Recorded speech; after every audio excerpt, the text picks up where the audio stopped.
Nous allons continuer la série sur Jésus revient. Ah, ça fait plaisir. Gloire à Dieu. Avec pour titre La fin des temps, thermomètre de ta foi. Nous sommes avec ce texte de base de Matthieu 24. Et ce texte, Jésus apporte une vision sur les temps à venir, sur les siècles à venir, sur les temps qui sont proches pour les disciples, mais aussi proches pour nous en tant que disciples. Il y a une double lecture dans ce chapitre, comme dans beaucoup de passages de la parole de Dieu. Une lecture pour ceux à qui les textes sont adressés en premier, dans le contexte actuel, dans les temps qui étaient les leurs, et puis une double lecture, une deuxième lecture pour chacun d'entre nous qui arrivons après, en tant que génération, mais pour qui le Seigneur a aussi parlé. Et ça, c'est le côté formidable de la parole de Dieu qui nous montre que c'est un livre au-dessus de tous les livres, un livre qui est une parole qui vient nous parler, qui est esprit et vie. Et si vous voulez analyser la force de votre amour pour Dieu, eh bien, il vous suffit de lire ce chapitre de Matthieu 24. Et vous approchez de quelques versets qui évoquent la fin des temps. Et alors, vous allez pouvoir mettre en parallèle votre amour et voir quelle est la température de votre cœur vis-à-vis de Dieu. Il vous suffit de vous frotter aux conditions de l'Église persécutée pour vous poser cette question: que ferais-je dans les mêmes circonstances? Nous avons prié pour ce week-end annuel de l'ONG Portes Ouvertes, qui intervient dans tous les champs persécutés, qui analyse, mais qui envoie aussi du soutien, qui fait une œuvre extraordinaire depuis que le frère André s'est donné pour ses frères. Que ferais-je dans les mêmes circonstances? Après le commencement des douleurs, qui nous est évoqué dans le début du chapitre 24 de Matthieu, après plusieurs siècles de perturbations, voici que l'on s'approche des circonstances de la fin des temps, à partir du verset 9 notamment, puisqu'il dit au verset 8, « Tout cela ne sera que le commencement des douleurs. » Nous sommes bien après. Verset 9, « Alors, on vous livrera au tourment et l'on vous fera mourir. Et vous serez haïs de toutes les nations à cause de mon nom.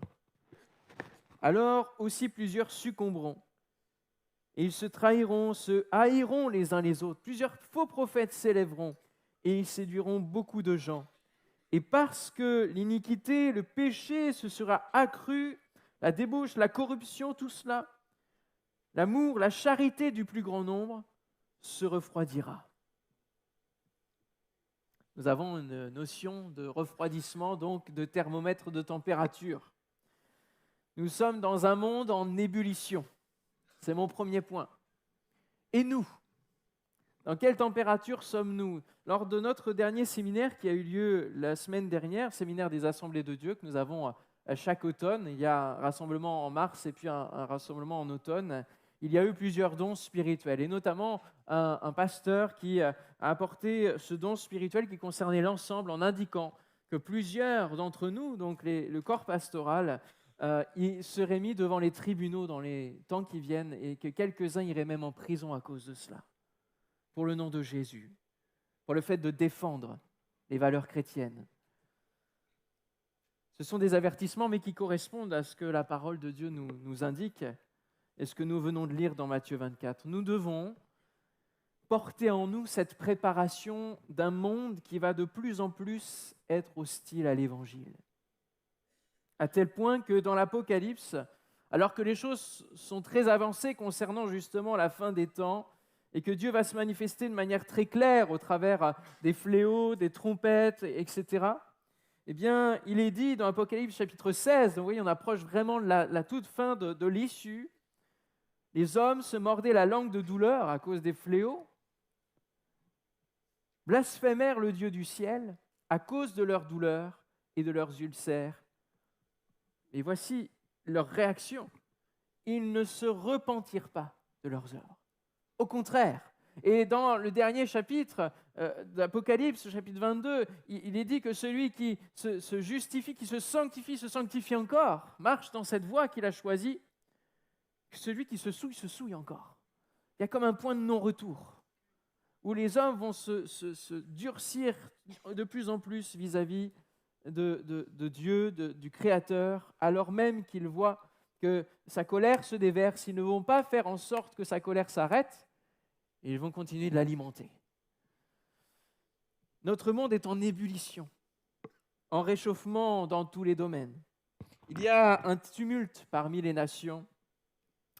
Et l'horloge de la fin du monde, je ne sais pas si vous la connaissez, mais elle est avancée en 2025 à 23h58 et 31 secondes.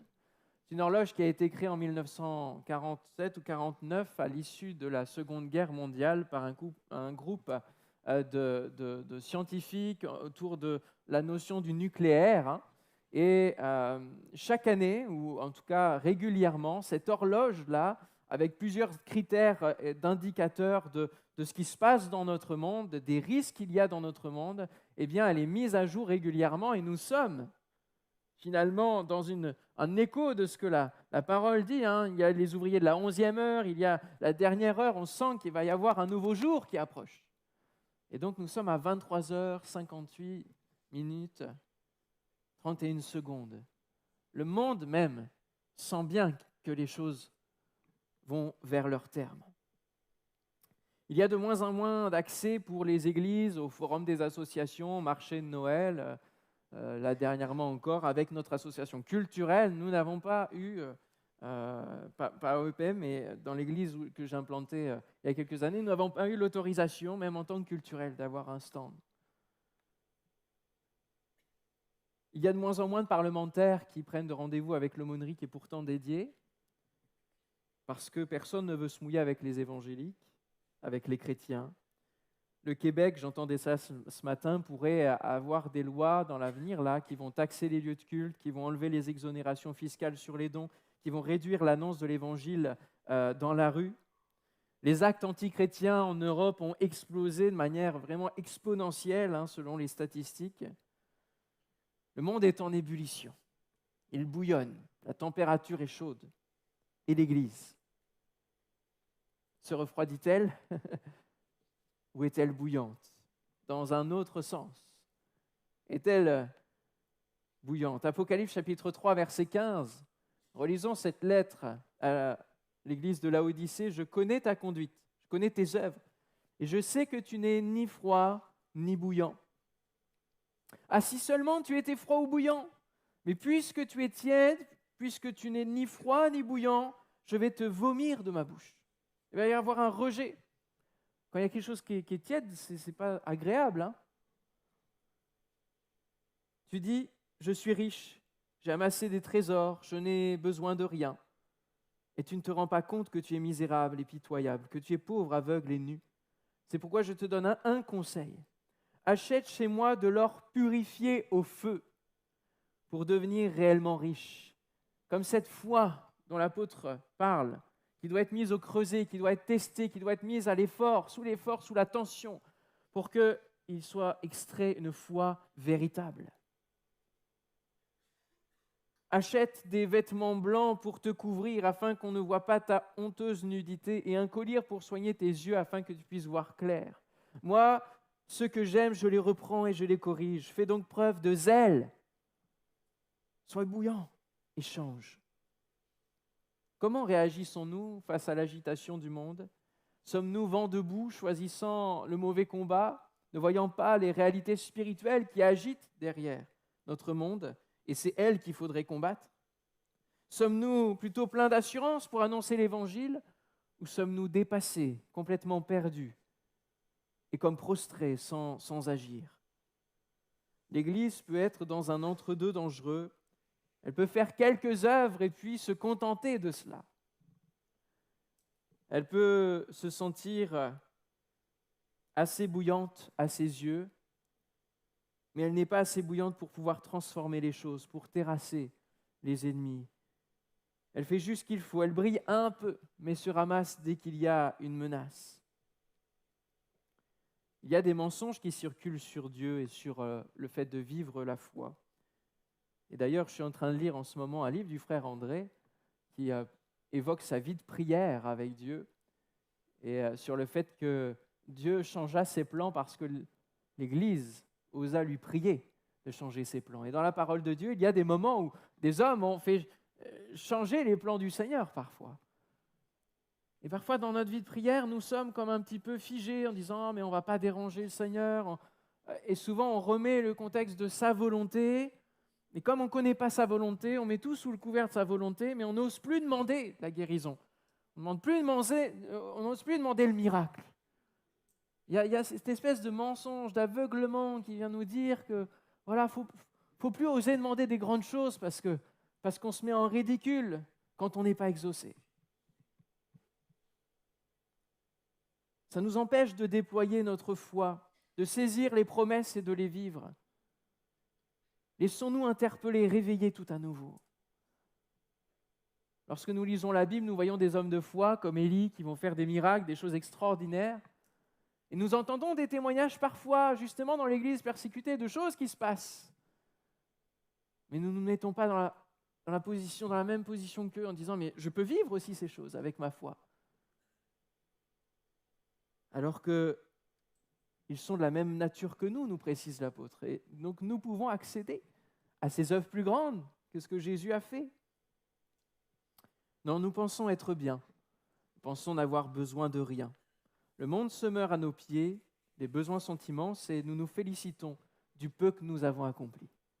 Combien on se glorifie vite de ce qu'on a pu faire. Il y a tellement encore à faire. Le Seigneur nous attend sur tellement de terrain, sur tellement de chantiers. Alors, si l'Église est froide, ça signifie quelque chose, c'est qu'elle dort. Elle est en sommeil. Il y a comme un sommeil qui se met en place, comme dans la parabole des vierges, qui vont toutes s'assoupir à un moment donné, mais ce sommeil peut être un sommeil de mort, un sommeil risqué. Et au moment du réveil, ça peut être la surprise, la non-préparation qui peut amener une église qui ne voit pas les temps dans lesquels elle est et qui va rater l'avènement de Christ. Romains chapitre 13, qui nous invite à prier pour les autorités, notamment pour notre pays, continue ainsi. Vous ne devez rien à personne si ce n'est de vous aimer les uns les autres, car celui qui aime les autres a accompli la loi. En effet, les commandements, tu ne commettras point d'adultère, tu ne tueras point, tu ne déroberas point, tu ne convoiteras point, et ceux qu'il peut y avoir encore se résument dans cette parole, tu aimeras ton prochain comme toi-même. Et cela installe le cadre qui fait qu'on va pouvoir accomplir les autres commandements. L'amour ne fait point de mal au prochain, l'amour est donc l'accomplissement de la loi. Cela importe d'autant plus que vous savez en quel temps nous sommes, c'est l'heure de vous réveiller enfin du sommeil. Cette réalité du sommeil est de la parole de Dieu. Car maintenant le salut est plus près de nous que lorsque nous avons cru. La nuit est avancée, le jour approche. Dépouillons-nous donc des œuvres des ténèbres et revêtons les armes de la lumière. Marchons honnêtement comme en plein jour, loin des excès de l'ivrognerie, de la luxure et de l'impudicité. Il ne peut pas y avoir d'entre-deux, on ne peut pas s'afficher dans un entre-deux, on ne peut pas lever les mains dans l'église, on ne peut pas témoigner à quelqu'un sans qu'il y ait une corrélation palpable dans la vie, dans tous les aspects de la vie. Loin des querelles et des jalousies, mais revêtez-vous du Seigneur Jésus-Christ et n'ayez pas soin de la chair pour en satisfaire les convoitises. Cette chair, elle est difficile à combattre. Et notre génération est peut-être celle qui combat le plus par rapport à toutes les autres générations, sur rien que le fait d'avoir un temps personnel avec Dieu. Ce n'est pas pour rien s'il y a ce combat. C'est parce qu'il y en a un qui ne veut pas que nous ayons ce temps-là, parce qu'il sait qu'il y a une puissance derrière. Parce qu'il sait que si l'Église prend soin d'avoir ce temps personnel et ce temps collectif, avec Dieu, s'accroche, met en priorité cela, alors elle peut changer les choses. Elle peut être bouillante. Et cette température, ce signal de température n'est pas qu'un signal, mais elle peut véritablement amener des changements dans la société. Elle peut amener des réveils, elle peut amener des vents de repentance par la puissance de l'Esprit qui agite l'Église. Nous avons tout pour pouvoir tenir un temps personnel avec Dieu. Nous avons la parole, voilà, nous avons tout. On a les applications, on a tellement de choses qui peuvent nous permettre d'être édifiés, d'être fortifiés, mais nous ne le vivons pas. Alors comment faire pour concrètement rester éveillé spirituellement, combattre le bon combat? Comment faire pour justement que l'esprit prenne le dessus sur la chair? Pour résister à ce sommeil qui veut nous faire dormir et faire que nous soyons froids. Eh bien, il nous faut intégrer une résistance dans notre foi. Il faut que tu intègres une résistance dans ta vie de foi. Dans de nombreux appareils se trouvent des résistances qui vont éviter à l'appareil en question de surchauffer, de griller, de casser et de ne plus fonctionner.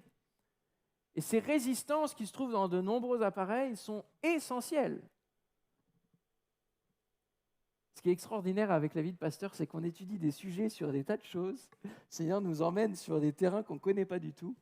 Et donc, je me suis intéressé ces dernières heures sur les domaines des résistances.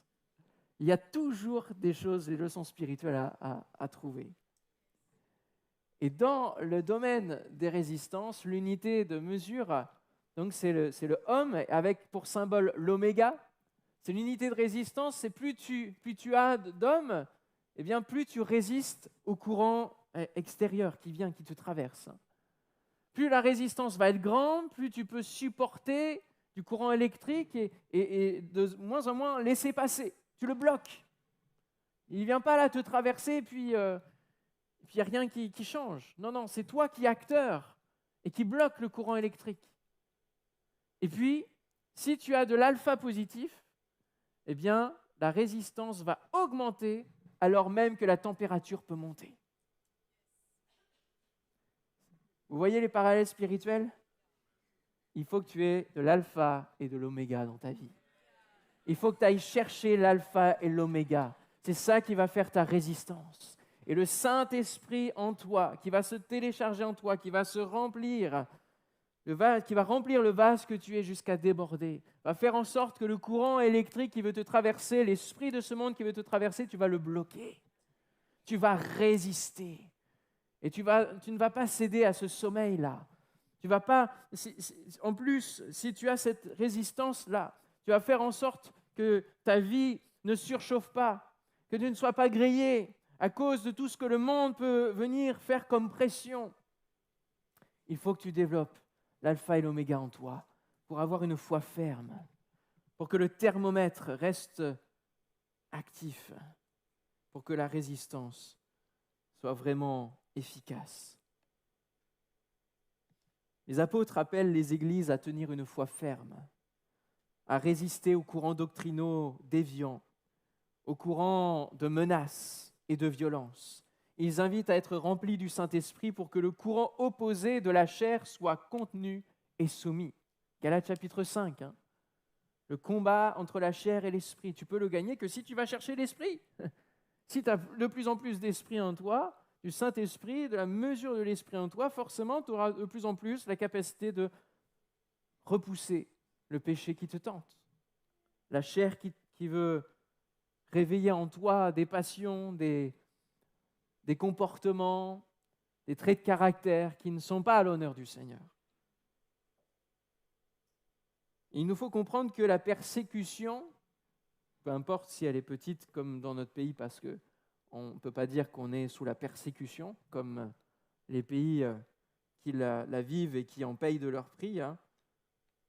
Mais cette dimension de persécution, elle est normale dans ce monde. Il faut qu'on l'intègre, pas qu'on s'en étonne. Il faut qu'on l'intègre. Elle est logique. Et le sermon sur la montagne débute par cela. Et le Seigneur, nous connaissant sûrement, a commencé le sermon sur la montagne en nous parlant de bienheureux, heureux celui qui, pour un petit peu nous rassurer, mais verset 10, heureux ceux qui sont persécutés pour la justice, car le royaume des cieux est à eux. Heureux serez-vous lorsqu'on vous outragera, qu'on vous persécutera, qu'on dira faussement de vous toutes sortes de mal à cause de moi. Réjouissez-vous et soyez dans l'allégresse. C'est facile, Seigneur, à dire, mais à vivre, parce que votre récompense sera grande dans les cieux. Et si tu as cette dimension de l'alpha et de l'oméga qui est dans ta vie présente, si tes yeux, tes regards sont fixés sur Jésus, qui est assis à la droite de Dieu le Père, qui intercède pour toi, alors oui, tu vas voir cette récompense, tu vas la considérer, et alors oui, la joie peut être ton partage, en plein cœur de la persécution, en plein cœur de la difficulté. Et Jésus nous rappelle, car c'est ainsi qu'on a persécuté les prophètes qui ont été avant vous. C'est ainsi que lui-même sera persécuté et mis à mort. Vous êtes le sel de la terre. Et si le sel perd sa saveur, avec quoi la lui rendra-t-on ? Si l'Église n'est pas bouillante, à quoi sert-elle ? Il ne sert plus qu'à être jeté dehors et foulé aux pieds par les hommes. Si l'Église n'est pas bouillante, si l'Église n'est pas forte en Dieu, elle se fera écraser par l'esprit du monde. C'est tout. Si elle n'est pas remplie de l'Esprit de Dieu, elle ne pourra pas arrêter le fleuve de l'esprit du monde et le fleuve de l'ennemi. Vous êtes la lumière du monde. Cette atteinte à notre foi personnelle, notre foi collective, mais personnelle, là, plutôt, peut amener deux réactions différentes. Et je l'ai évoqué dans un des derniers messages, la peur qui nous fait nous cacher. Les disciples, après la résurrection, ils ne savent pas du tout quelles sauces ils vont être mangés, grosso modo, ils ne savent pas ce qui va se passer, ils sont dans la peur, dans l'inquiétude, ils sont barricadés. Ça, c'est une des premières réactions. La deuxième réaction, c'est le rapprochement vers Dieu. Pour annoncer l'Évangile, dire « Seigneur, là, on a besoin de réassurance. On a besoin que tu nous remplisses à nouveau. On a été remplis il y a 2 chapitres, mais là, 2 chapitres après, on a besoin d'être de nouveau remplis. » Ça vient rapidement. On a besoin d'être remplis. Ne cherche pas simplement le baptême du Saint-Esprit pour une expérience comme ça et cocher une case dans ta vie chrétienne. Recherche le baptême, recherche le renouvellement et encore d'autres expériences de remplissage. Et encore de l'onction, Seigneur. Je ne peux pas tenir dans ce monde si tu ne me remplis pas. Je ne peux pas tenir mes valeurs dans lesquelles je crois si tu ne me remplis pas, Seigneur. Je ne peux pas tenir vis-à-vis de la chair si je ne suis pas rempli de l'Esprit. Alors, quelle réaction avons-nous ? Ne nous croyons pas si résistants que cela. Il y a 2 ans, j'ai eu cette expérience malheureuse justement d'avoir quelqu'un qui en voulait à ma vie parce que j'étais pasteur, parce que j'étais croyant, parce que j'étais chrétien. Quelqu'un qui avait des problèmes psychiatriques, mais que j'ai eu au téléphone pendant 5 heures parce que je ne voulais pas raccrocher sur de l'énervement, de la colère. Et j'avais l'impression de parler avec le diable, véritablement. C'était quelque chose de très, très percutant. Et j'ai craint pour ma vie. J'ai craint tout de suite que je le croise dans les rues ou qu'il vienne à notre domicile. J'ai eu peur pour ma vie. Et il a fallu du temps, plusieurs mois, pour retrouver de l'assurance, en tant que chrétien tout simplement. De me dire, comment je vis ma foi, ma vie de foi. Et ce test-là m'a fait rendre compte que je n'étais pas aussi résistant que je le pensais. Parce que quand on est prédicateur, on annonce plein de choses. Et on veut les vivre. Ou on les a vécues même, et du coup on les annonce. Mais des fois, il y a comme un ballon qui se dégonfle là, et le Seigneur ouvre nos yeux. Le Seigneur a dit, tiens, je vais lui donner une expérience là pour qu'il y ait un collier qui passe là. Pour que ce qu'il croit sur lui-même, ce qu'il croit sur sa vie de foi, il voit que là, il y a encore des choses à travailler, il y a encore de la fortification à faire. Et quand Job traverse son épreuve, Dieu sait qu'il va tenir, parce qu'il est fidèle. Mais il envoie quand même l'épreuve, pour qu'il y ait tout un travail dans la vie de Job. Et Dieu permet parfois, justement, que nous ayons des épisodes comme ça, pour voir comment nous tenons, et surtout pour que nous puissions tenir. Pourquoi, une fois que les gens sont baptisés, bien souvent, c'est une période d'épreuve pas comparable à la période conversion à baptême, où c'est plus une période miracle, etc. Après, paf, on a l'impression qu'il y a une série là, et souvent les gens, paf, ils quittent la foi parce qu'ils se disent, il y a comme un étonnement, et du coup, la foi étant pas assez fortifiée tout de suite, ils rétrogradent, ils partent dans le monde. Et c'est pour ça que nous devons aussi, en tant qu'Église, les accompagner, les former pour qu'ils soient fortifiés en tant que disciples, qu'ils deviennent de véritables disciples. Et nous devons prier après les sessions de baptême. Parce qu'il y en a un qui veut nous cribler comme du froment. Et c'est ce que Jésus a dit à Pierre. Il l'a prévenu. Il a dit, tu sais, Simon, Pierre, Satan vous a réclamé. Parce que Satan sait quelles sont les occasions qui sont les meilleures. Hein? Quand il va tenter Jésus, il ne va pas réussir, merci Seigneur, et il va attendre une occasion favorable. Pourquoi nous serions épargnés de ce type d'occasion? Il va savoir à des moments très précis nous amener pour être criblés comme du froment. Et Jésus fait cette promesse, j'ai prié pour toi, afin que ta foi ne défaille point. Et toi, quand tu seras converti, affermis tes frères. C'est une phrase toujours un petit peu spéciale, mais qui veut dire qu'il y aura besoin d'un affermissement. Quand il sera converti, c'est quoi? C'est aussi la réception du baptême du Saint-Esprit, où il va y avoir tout un éclairage et un affermissement de la foi. Affermis tes frères, et il va pouvoir les affermir au travers de sa première prédication. Seigneur, lui dit Pierre, je suis prêt à aller avec toi et en prison et à la mort. Oh, de belles déclarations. Allez, une petite expérience, la croix. Même avant la croix, jardin de Gethsémane, les soldats. Il essaye de couper l'oreille, ce n'est pas du tout le bon combat. Il n'a pas choisi, il n'a pas compris le bon combat. Et puis après, c'est la fuite, c'est la débâcle. Que l'épreuve, mon frère, ma sœur, soit véritablement un fortifiant plutôt que quelque chose qui va t'éloigner du Seigneur. Jésus dit, Pierre, je te le dis, le coq ne chantera pas aujourd'hui que tu n'aies nié 3 fois de me connaître. Ça ne veut pas dire qu'il ne faut plus s'engager auprès du Seigneur. Il ne faut plus faire de promesses, de vœux envers lui en disant « Seigneur, je te suivrai, hein, je t'aimerai plus que la vie. » Tu es prêt à mourir si quelqu'un arrive là, avec ce qu'il faut pour te tuer? Il fera 10 ans qu'un lieu pas très loin a connu quelque chose d'horrible. C'était pour certaines raisons, ça peut être aussi pour notre foi. Parce que certains, c'est ce que dit la parole de Dieu, penseront rendre un culte à Dieu en tuant. Ne nous croyons pas donc au-dessus du lot, mais affermissons-nous ensemble. Parce qu'il est dit donc qu'à cause de cela, à cause de cette persécution, beaucoup abandonneront la foi, ils se trahiront, se haïront les uns les autres. Que notre thermomètre puisse afficher une foi ferme dès maintenant, pour que lorsque l'épreuve viendra sur le monde entier, nous puissions être présents. En conclusion, je poserai cette question, quel est le degré de ton amour pour Dieu? Parce que c'est cela derrière. Le thermomètre de la foi, notre foi, ça symbolise notre piété, ça symbolise notre vie spirituelle en entier. Mais qu'est-ce qui anime cette foi-là? Qu'est-ce qui anime notre relation avec Dieu? C'est l'amour que nous avons pour le Seigneur. Et finalement, quel est le type d'amour que nous avons? Quelle est la proximité que nous avons avec Dieu? Qu'est-ce que nous partageons avec Dieu de manière passionnée? Est-ce que nous avons encore notre premier amour?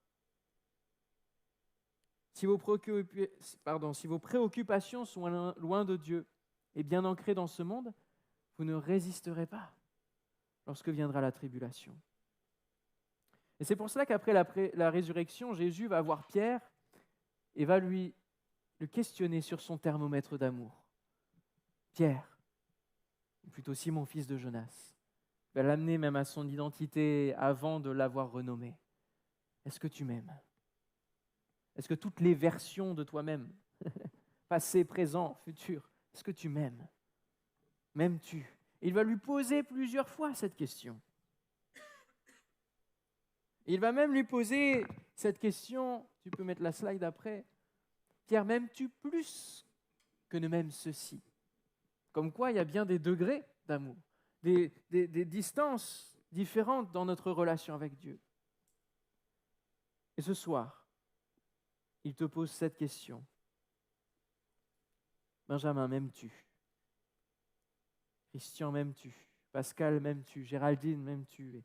J'ai mis plusieurs prénoms que je commence à apprendre de chacun d'entre vous. M'aimes-tu? Tatiana, m'aimes-tu? Foussenou, m'aimes-tu? Angelo, m'aimes-tu? Fabien, Caroline, Nicolette, Suzette, Tyson, Prince, Armel, Baudouin, Natacha, Dominique, Steven, Fiona, José, Ivan, Marie et tant d'autres. M'aimes-tu? Je crois véritablement que dans cette série, Jésus revient. Avant qu'il revienne, il nous pose cette question. M'aimes-tu? Es-tu encore là? Quand le Fils de l'homme reviendra, trouvera-t-il la foi, ta foi? Lorsque je reviendrai, est-ce que tu seras là, à tendre les bras, prêt? Alors prions ensemble. Nous allons avoir à quelques instants. Nous allons rechercher la face de Dieu, parce que nous en avons besoin. Alléluia. Seigneur, nous sommes en ta présence, à l'écoute de ta parole. Et cette série Jésus revient, qui est là sur nos cœurs, dans l'équipe pastorale, nous la poursuivons parce qu'il y a véritablement, ce n'est pas le sujet de quelques semaines et puis après on passe à autre chose. Alors que le mois pour l'Église persécutée va arriver au mois de novembre, Seigneur, nous voulons continuer à réaliser que cette réalité de la persécution, cette réalité de l'épreuve de la foi n'est pas étrangère à l'Église en Occident, mais que cette Église en Occident doit se préparer. Et Seigneur, tu nous poses cette question ce soir, m'aimes-tu? À quel degré d'amour es-tu sur le thermomètre spirituel? Seigneur, nous voulons te prier pour que nous puissions retrouver ce premier amour. Et qui veut dire, premier amour veut dire priorité, veut dire première place, veut dire véritablement consécration. Seigneur, nous ne voulons pas être des fonctionnaires de la foi, où nous avons nos horaires avec toi et le reste ne te concerne pas. Seigneur, nous voulons être pleinement pour toi. Nous désirons que lorsque nous chantons « Je t'aimerai plus que la vie », Seigneur, ce soit une réalité dans nos vies et que nous soyons prêts, plus ou moins, mais de plus en plus, Seigneur, peut-être même parfois, parce que nous passions vers l'éternité à cause de notre foi. Non pas que nous le cherchons, non pas que nous le désirons, mais nous savons que si telle est notre destinée, notre issue, Seigneur, nous voulons ne pas te renier, ne pas renier notre foi sous la menace, ne pas céder nos valeurs pour gagner un poste, pour gagner un titre, une gloire dans ce monde.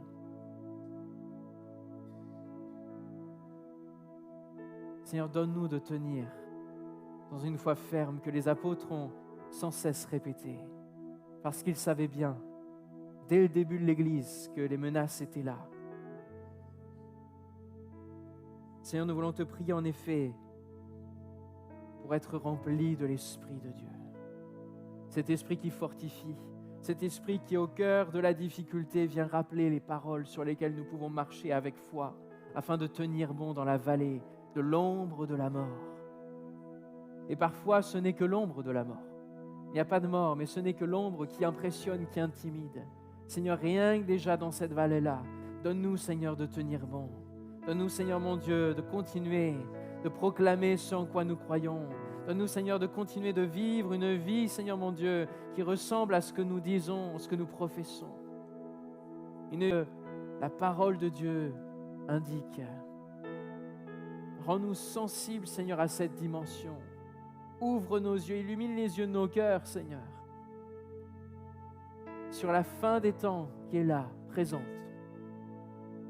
sur ce qui se trame dans ce monde qui est en ébullition, mais qui construit peu à peu avec le prince des ténèbres qui est derrière, les bêtes montantes, les faux prophètes qui sont déjà présents, le faux prophète qui est déjà là et qui étend sa toile. Donne à ton Église de ne pas être endormie, de ne pas être refroidie, mais donne à ton Église, Seigneur, d'être consciente et d'être bouillante, Seigneur, au nom de Jésus. Donne-nous de rechercher la vie de l'Esprit plus que toute autre chose. Au nom de Jésus. Alléluia. Oh Seigneur, nous voulons nous mettre à genoux ce soir. Nous dire, Seigneur, viens, remplis le vase que je suis, afin que ce vase ne cède pas sous la pression, mais qu'il puisse être là un vase d'honneur pour toi. Seigneur, je veux que l'alpha et l'oméga, le commencement et la fin, celui qui est le tout-puissant, celui qui est le tout, soit dans ma vie. Alléluia. Parce que sans toi, nous ne pouvons rien faire. Sans toi, nous ne pouvons rien bâtir qui vaut la peine. Seigneur, sois le chef de ma vie, sois le chef de ma foi, sois le chef de l'Église, sois le chef de cette maison EPM au nom de Jésus. Et que ce soit toi qui la bâtisse, Seigneur, et que nous soyons disponibles entre tes mains pour te servir et faire ta volonté, chacun à son poste dans l'armée que tu bâtis, Seigneur. Alléluia. Donne-nous de combattre le bon combat. Seigneur mon Dieu, de mettre notre cuirasse de la justice, notre ceinture de vérité. Donne-nous de ne pas jouer un jeu d'hypocrisie, Seigneur mon Dieu, avec nos frères, nos sœurs, et parce que toi, tu vois tout, Seigneur. Donne-nous d'être vrais et authentiques dans nos faiblesses comme dans nos forces. Merci, Seigneur. Saint-Esprit, remplis-nous, baptise de ton esprit ce soir, renouvelle au nom de Jésus. Alléluia.